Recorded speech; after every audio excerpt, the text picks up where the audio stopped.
Good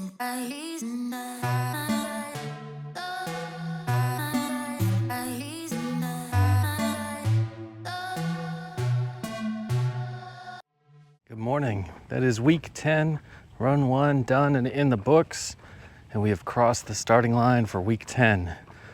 This morning's run was a 5K recovery run. It's 75 degrees Fahrenheit, 78% humidity, 4-mile-an-hour winds, so a pretty good morning to go for a run. Again, a little bit warm for my taste, not as hot as it was the last couple days, so I'll take that. This week I wanted to focus on some tips for running in some of the more adverse or difficult weather conditions. And I'll start with tips for running in hot weather, since it's been hot in the last couple days here. First off, water. Water is going to be the most important thing for you on runs or whatever, bike rides, whatever exercise you're doing outside in hot conditions. You absolutely need to stay hydrated, which not only will keep your body running, but also helps regulate your body temperature, lets you keep sweating so you don't overheat and get heat sickness or heat stroke. Water is absolutely important. I wear a Camelback when I go on these runs, any run really, but especially on hot weather runs, you need a Camelback, probably carrying a little bit more water than you would normally go through if you were on a treadmill inside or on a comfortable weather day. You're gonna go through a lot of water. Secondary to that, because you're going through a lot of water, you're sweating a lot, you're losing a lot of electrolytes and salts. And if you're just drinking water, your electrolyte balance is gonna be off. So if you're going to be doing a long run, there's different electrolyte gels and chews that you can bring with you, or at least have quick access to something like Gatorade when you're done your workout. Next up would be something to help with sweat control. It can be really annoying when you're running, exercising, and you just have sweat coming down your face. So something to either wipe that away, like a wristband, sweatband. I'm wearing a hat, as you can tell, which also has a secondary benefit that I'll talk about. I've also worn a buff or a bandana, just something to help absorb the sweat before it starts running down into your eyes, because you don't want to distract your attention from running to having to wipe stinging sweat out of your eyes. That's not fun. If it's hot out, it's very likely to be sunny, so you'll want to have something to keep the sun out of your eyes, keep you from squinting all the time. Again, hat, there's special running hats. This one has reflective fabric on it. It has like a sweatband right on where my forehead is. Very lightweight, wicks the sweat away as well. So this is a good investment. Sunglasses, definitely. These are a relatively new set of sunglasses I got. They have a vent in the upper portion of it so that they don't fog up on the inside, and they've actually been working pretty well. There's also running visors that you can get if you don't want the full hat.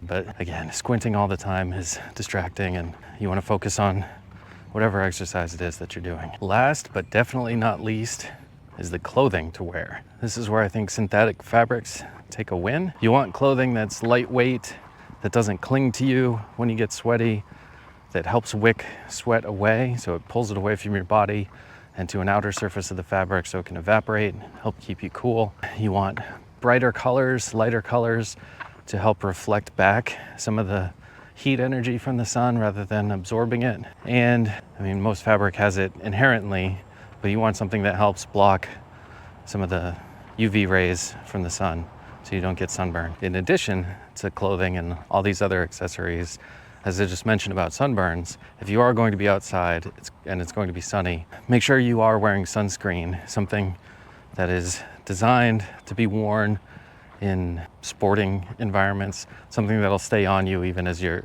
sweating, because you definitely don't want to get a sunburn or be at higher risk for worse things. So those are some of my important things to have, or important things to consider when running or doing any sorts of exercise in hot weather. What are some of your tips for running in hot weather? Let me know in the comments. This is gonna wrap it up from me on this run. Thanks for watching, and I'll see you in the next run.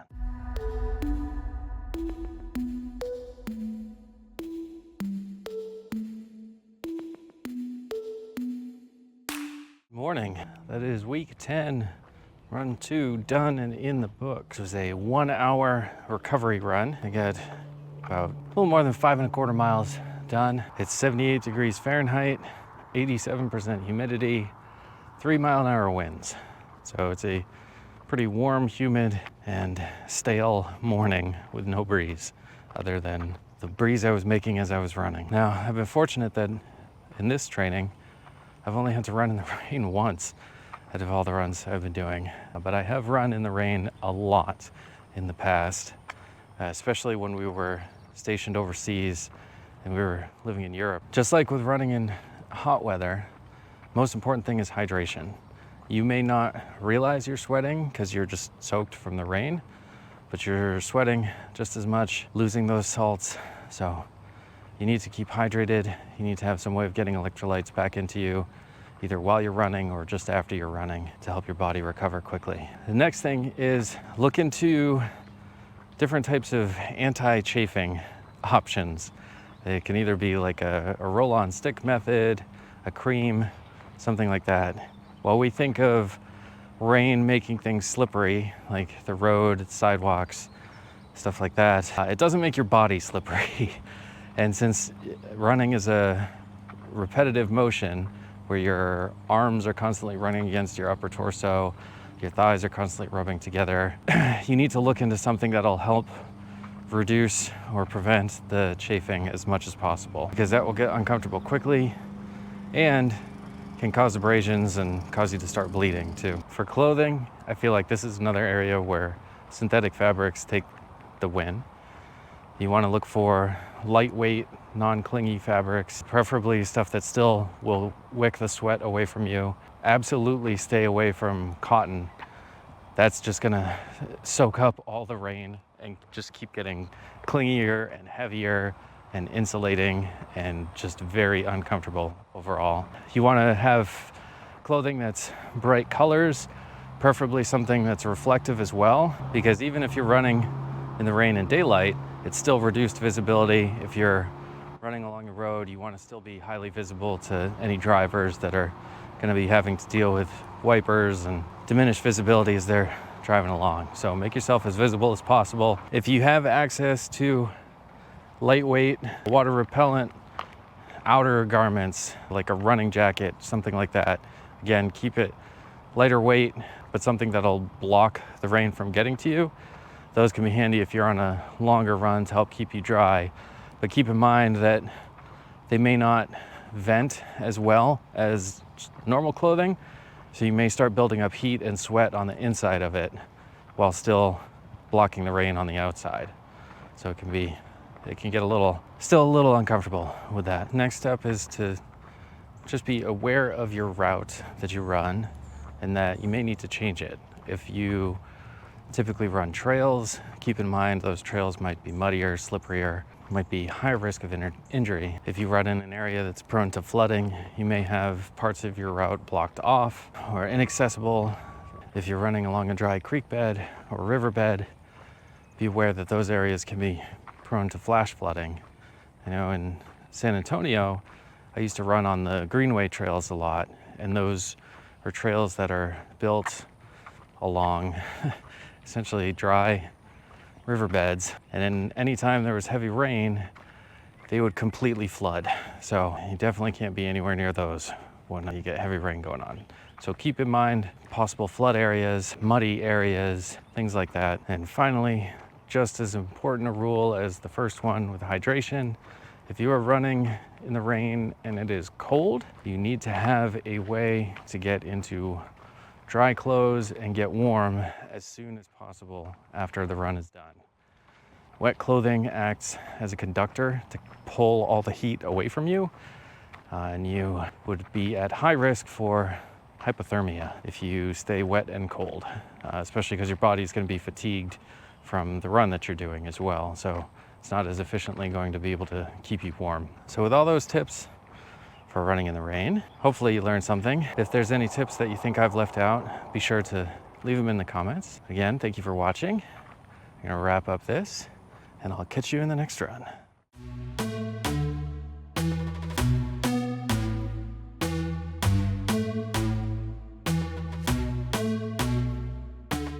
Good morning. That is week 10, run 3, done and in the books. This was a interval run, a 5-minute warm-up, and then 5 intervals of 5 minutes at a 10K pace. The weather is 74 degrees Fahrenheit. I think it was like 53% humidity, 6-mile-an-hour winds. This is my kind of running weather. The air feels crisp and cool, and that breeze just helps even more, keeping you comfortable as you run. Now, the conditions I'm running in are not at all the adverse conditions that I'll be talking about. Those conditions are cold weather running, kind of like what I had up in New Hampshire a few weeks ago. Again, first thing is a rule, not a tip. You need to stay hydrated. Warning with something like a Camelback, the water in the drinking tube has a chance to freeze if it's too cold, so just keep that in mind. But while you may not be sweating to cool down as much, you'll still be sweating. The air is gonna help cool you down. But the other thing that's happening is when you're breathing, your body's trying to hydrate and humidify that air that you're breathing. So cold weather, it's typically drier air. Your body's using up more of its moisture to help keep the air that you're breathing humidified. So you're gonna lose more water that way. Next thing to consider is you lose a lot of heat through your head. So you're going to want some sort of hat or buff, scarf, balaclava, something that's gonna help keep that heat in. That's gonna be more important if you're on longer and longer runs to stay warm. Shorter run might not be as necessary. Next up is clothing and the layers that you should be wearing. This is the condition where I don't think synthetic fabrics win all the time. They still have very good benefits though. Your lowest layer you want to have is something that's going to help pull sweat away from you so that you don't stay cold and wet. You want an insulating layer. And this is where some of the natural fabrics have good benefits. There's merino wool insulating clothing that you can get for running that does an extremely good job and is very lightweight. And is also good with water as well. There's various brands of sporting clothing that have cold versions, cold gear, things like that, where it's a little thicker, a little more insulated. So you can look for those. And then your outer layer you want to have is something that can help protect you against the wind, because you are still going to be getting sweaty. Water and cold air cool you down really fast. Wind makes it even worse. So you want to limit your exposure to wind as much as possible. For your legs, again, I typically go with just one layer on my legs. It's mostly my upper body that I have to worry about, but I wear kind of a denser synthetic that is both good at pulling sweat away, providing insulation and blocking wind as well. Another clothing accessory that's important for me is having gloves. There's a lot of companies that make running gloves now, but you just want something lightweight. If it's really cold, look for more of the mitten style so your fingers stay together and you retain a little more heat. But most of the time you should be good with just the lightweight running gloves. Last things to consider are kind of body health related. For me, I have asthma. I can run in most conditions fairly well without needing an inhaler. The one condition I can't really run well in without that is in cold weather. That definitely makes my lungs get inflamed quicker, restricts my airflow, and running when you're not breathing well is very difficult.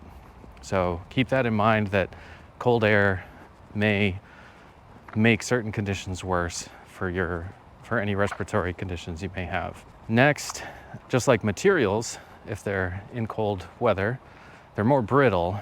While our tissues aren't necessarily brittle, they're not going to be as flexible. So you need to spend more time warming up and stretching before you get into something, so you have a lower risk of tearing muscles. And lastly, because your body is spending so much energy in moving you quicker, pushing your muscles harder, it's not going to have as much energy to keep you warm when you're done, and your body won't be generating extra heat with that extra work when you're done. So if you are out in cold weather for a run, make sure you are able to get inside warm and dry as quick as possible after the run, so you don't risk any hypothermia conditions. So there's some points for running. And yet another adverse condition, cold weather. A lot of people don't seem to like running in cold weather. I don't mind it. I just have to be careful about my lungs.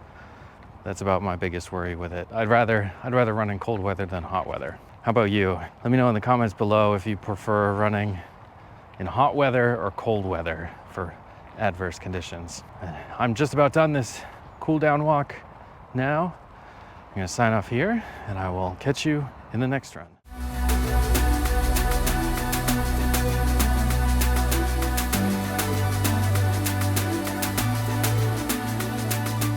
Good morning. This is week 10, run 4, done and in the books. This is a 30-minute recovery run, and it's kind of a partly cloudy morning. 71 degrees, 63% humidity, and a 7-mile-an-hour wind. So nice, cooler, drier morning with a little bit of a breeze. There were a couple sprinkles right towards the end of it that I almost didn't even notice, and I can see some rain over in the distance over there. So maybe some rain coming through here in a little bit, but I didn't really get rained on during the run, so that's good. The next adverse condition for running in that I'll talk about is gonna be running at night. Now, sometimes in your training, you may have a busy day or something, and the only time you can get a run in is either in the morning before the sun's up or in the evening after the sun's already set. There's been many times in my past, especially when we were living in Germany, I remember a couple times I'd start a run at like 4 in the morning just because that was the only time I'd have to run. But definitely things to consider with that. For gear, you need to make sure you're wearing preferably something with bright colors, and it is starting to rain. Just light rain. I think the microphones will be okay for now. Anyway, so with running at night, first thing you need to consider is your visibility to others. If you're running on a road, you need to make sure you're visible to drivers. So you want to wear something preferably that has reflective properties to it. Like I said before, this hat has a reflective band around it, and on the back, the camelback has some reflective stripes on it. I have some shorts. These aren't the ones. They have reflective striping in them. There's a buff that I have that has reflective lines in it. So have something so that you can be clearly visible to others. And also either running in an area that you know is going to be lit or having some sort of lighting source yourself. I've run with a headlight. I now have another light vest that has kind of fiber optics almost cabling through it. So the backpack part of it itself is lit. There's these lines that are lit, and I have like a chest light that I can put into it so I don't have to have the headlight. So that's a great way of staying visible to others and illuminating your path. All those other rules I've mentioned earlier would apply as well. It could be a hot night, a cold night, a rainy night. So all those tips would still apply. The added thing to think about is you will probably be running at a slower pace just because your visibility is lower. You need to make sure where you're placing your feet, but you're also going to have less of a sense of your pace. We're used to having the world around us, seeing things move by so we can judge the speed that we're moving. But if you're running in darkness, you don't have that. You only have your limited cone either from your headlight or whatever's illuminated around you from streetlights. One last thing with running at night, just due to the increased risk of injury and other things happening, make sure you let somebody know what your intended route is, when you plan on starting, when you expect to be finished, and have some way of communicating to them if something does go wrong. So don't be afraid about running at night. There's plenty of technology and accessories you can have to make your run safer. And you can also experience some great things. I've done a pre-sunrise run along a beach. I was there as the sunrise came up. I've done runs at night with crystal clear, moonlit skies. You experience a whole different world when you're running at night. I'm remembering this at the end of recording.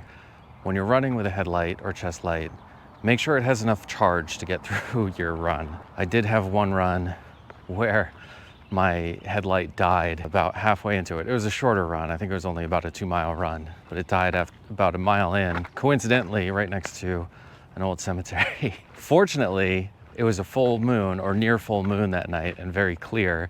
So I was able to get back with moonlight once my eyes adjusted. But yeah, not fun to lose your lighting source partway into a run. Let me know if you have ever run at night, and if so, what's your most memorable experience from that was. Either most fun or like experience I had with the headlight running out, potentially the most scary experience. That's all for me on this run. I will catch you in the next run.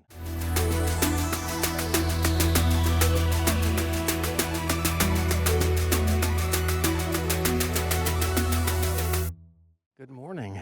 It is week 10, run 5, done and in the books. The finishing line for week 10 has been crossed.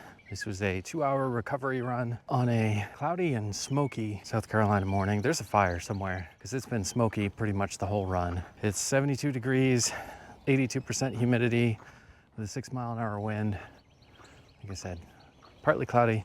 There was a chance of rain at the start of the run, but that didn't happen. But it definitely informed me that my run last week was very slow, very likely due to the temperature and the direct sunlight, no clouds. This run was about 1:20 per mile faster than last week's long run. I ran the same route and I was 2.5 miles short in like an hour less time.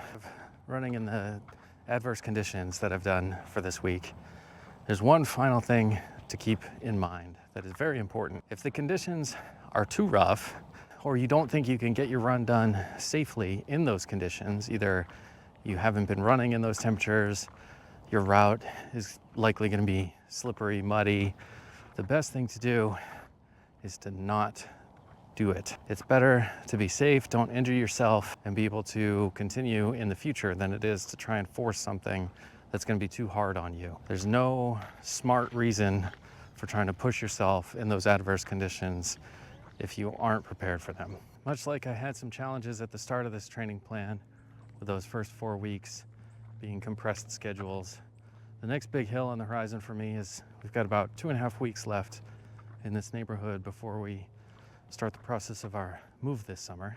We'll be living in essentially a furnished apartment for about half of June, and then we head up to where we're moving to. And we're gonna take a few days doing that. There'll be some running while traveling on the road, running in some new places as I get closer and closer to the finish line for this program. That's it for me for this week. I'm gonna finish this up by going home, getting some fluids and fuel, get showered, and let my body recover for a bit before crossing the starting line for week 11. As always, thanks for hanging around and watching. Let me know how your training is going down in the comments, and I will catch you in the next run.